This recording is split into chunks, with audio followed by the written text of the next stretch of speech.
बिस्मिल्लाहिर्रहमानिर्रहीम। अस्सलामु अलैकुम स्टूडेंट्स।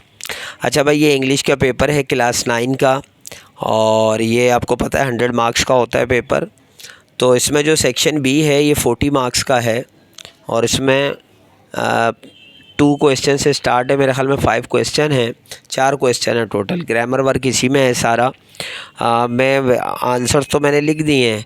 मैं चाहूँ तो आपको 2-3 मिनट की वीडियो में ही शो कर दूं, लेकिन इंग्लिश है, थोड़ा सा आपको समझाना भी पड़ेगा। और आप ये अगर समझ जाएंगे तो ग्रामर ही इसमें इंग्लिश के पेपर में मार्क्स लेने का जो मेन तरीका है वो भाई ग्रामर ही है। अगर आपकी ग्रामर अच्छी होगी और आपने पढ़कर की होगी, यानी आपको ग्रामर आती होगी, तो इंशाल्लाह टीचर आपको अच्छे ही मार्क्स देगा पूरे पेपर में। तो अभी जो बात करते हैं वो क्वेश्चन नंबर इसमें जो 2 है उसमें आपको 7 क्वेश्चन दिए हुए हैं।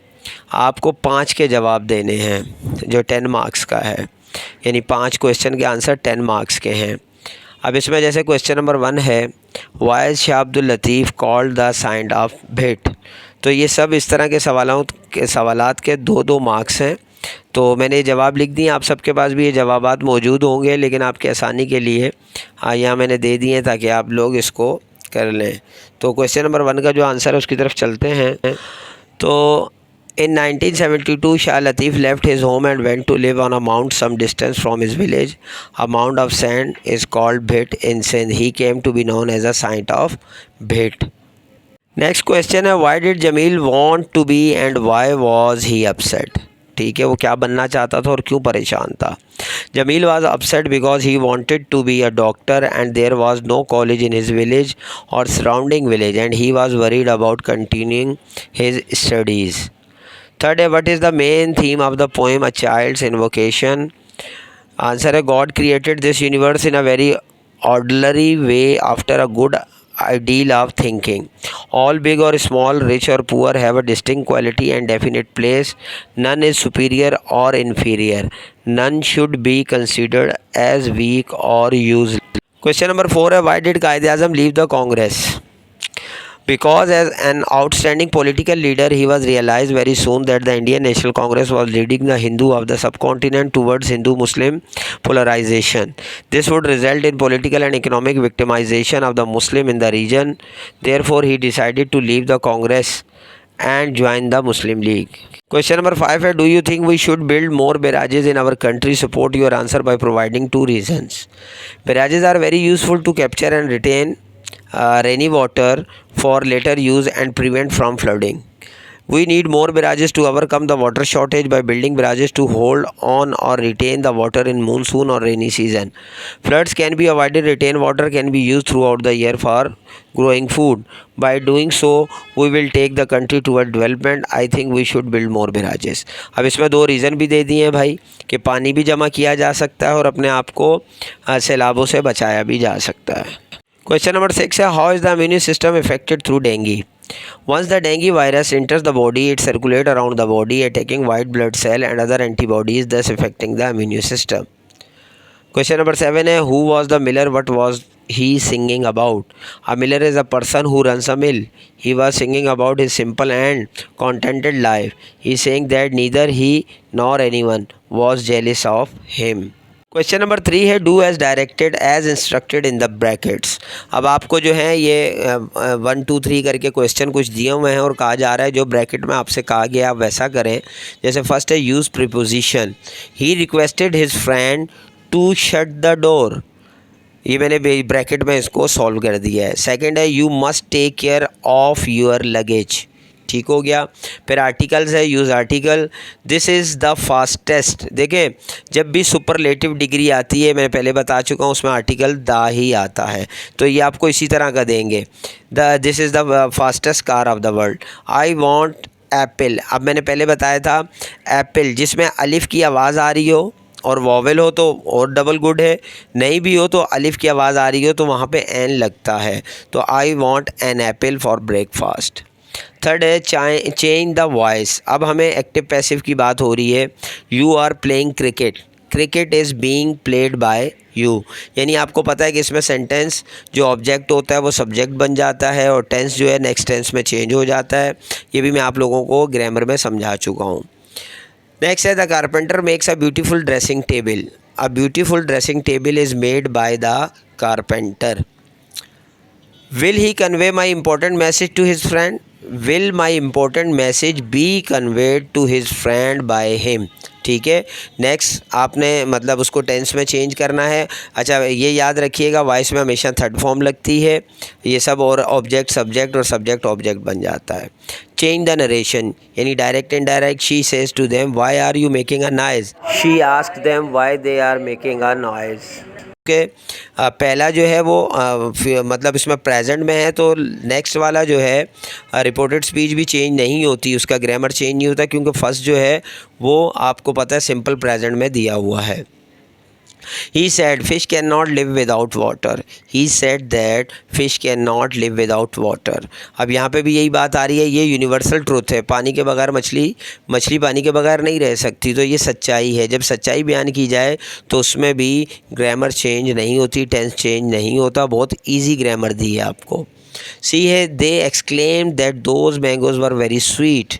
They said how sweet these mangoes are. ठीक है, ये इनडायरेक्ट से डायरेक्ट बना है।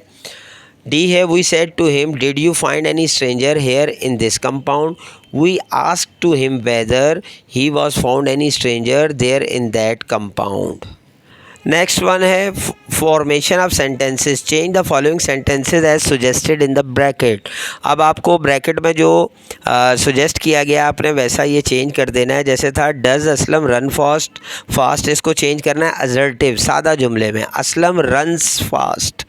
सेकेंड है the doctor has advised him to take rest, change in the future perfect, the doctor will have advised him to take rest. C है has it been drizzling since noon, change into present simple. अब देखें since नून आ रहा है तो present simple में अजीब सा लग रहा है, क्योंकि ये चेंज तो परफेक्ट कंटिन्यूस में ही होना चाहिए था, किसी में भी होता पास्ट फ्यूचर प्रेजेंट, लेकिन चले इन्होंने प्रेजेंट सिंपल कहा है तो इट ड्रिजल्स, बस इससे ज़्यादा ये सिंपल नहीं प्रेजेंट सिंपल में नहीं होगा। नेक्स्ट है you can get good marks, change into interrogative. Can you get good marks सवालिया मार्क्स आएगा क्योंकि इंटेरोगेटिव है। I have so many oranges, change into negative, I do not have so many oranges. फिर next है now it is my turn said he to them, इसका punctuate करना है सिर्फ आपने, तो now it is my turn. ठीक है, यहाँ पे भी कॉमा आएगा, नाउ पे भी कॉमा आएगा। सैड ही टू देम, ये इन्वर्टेड कॉमाज में आती है बात, और यहाँ पर हम सैड को एस को बड़ा कर देंगे तो said he to them inverted commas और फुल स्टॉप आ जाएगा। इसमें 6 है write correct form of the verb given in brackets. ठीक है, हमें जो ब्रैकेट वर्ब फॉर्म है वो सही करनी है। We will go to picnic if it does not rain, अगर बारिश नहीं होगी तो हम जाएंगे। ठीक है, if it does not rain. अच्छा, नेक्स्ट है if he work hard he would get good result, if he work hard would get good result. ठीक है, अगर यहाँ पे लास्ट में ही वुड गेट है, अगर ये आ जाता ही वुड हैड इस तरह आ जाता have, he would have get या और बढ़ता, तो आप यहाँ पे भी ही हैड वर्क लगा सकते थे। नेक्स्ट है ऐड प्रीफिक्स टू, पेशेंट का इम्पेशेंट आई एम लग जाएगा। क्वेश्चन नंबर 4 है indicate the part of speech the underline words belongs to. हमें ये अंडरलाइन वर्ड्स को मैंने ब्रैकेट्स में लिख दिया है, इनके जो है हमें पार्ट्स ऑफ स्पीच बताना है। I have not taken the breakfast so for, taken आपको मालूम है कि ये वर्ब है, एक्शन है, तो ये वर्ब होगा। सेकेंड है if you want to be successful you need to work hard, तो भाई यहाँ पे if you want to be successful ये एडवर्ब है, अगर तुम कामयाब होना चाहते हो। We do not go to sleep immediately, अब स्लीप को डिफ़ाइन कर रहा है इमीजिएटली यानी, तो यहाँ पे नाउन को जो डिफ़ाइन करता है वो एडजेक्टिव कहलाता है, एडजेक्टिव। नेक्स्ट है hurrah we won the match, अब हुर्रा आपको मालूम है ये एक आपका एहसासात है, फीलिंग्स हैं, तो इसको हम इंटरजेक्शन कहते हैं। नेक्स्ट है she is a brave lady, तो लेडी को बयान किया गया, नाउन को डिफ़ाइन किया, तो नाउन को डिफ़ाइन एडजेक्टिव करता है, ये आपको मालूम है। क्वेश्चन नंबर 5 है translate the following paragraph into Urdu Sindhi. Paragraph आप खुद पढ़ लें। A king ruled over a country, there was abundance of water in the country, the soil was fertile and there was plenty of greenery for the cattle to graze. The orchards were full of fruit trees. In spite of this, the king was unhappy and sad because his people were not happy under his rule. He really wanted to see his people happy and contented. अब इसका उर्दू तर्जमा, एक बादशाह एक मुल्क पर हुकूमत करता था। मुल्क में पानी की फरावानी थी, ज़मीन ज़रख़ेज़ थी और मवेशियों के चरने के लिए काफ़ी हरियाली थी।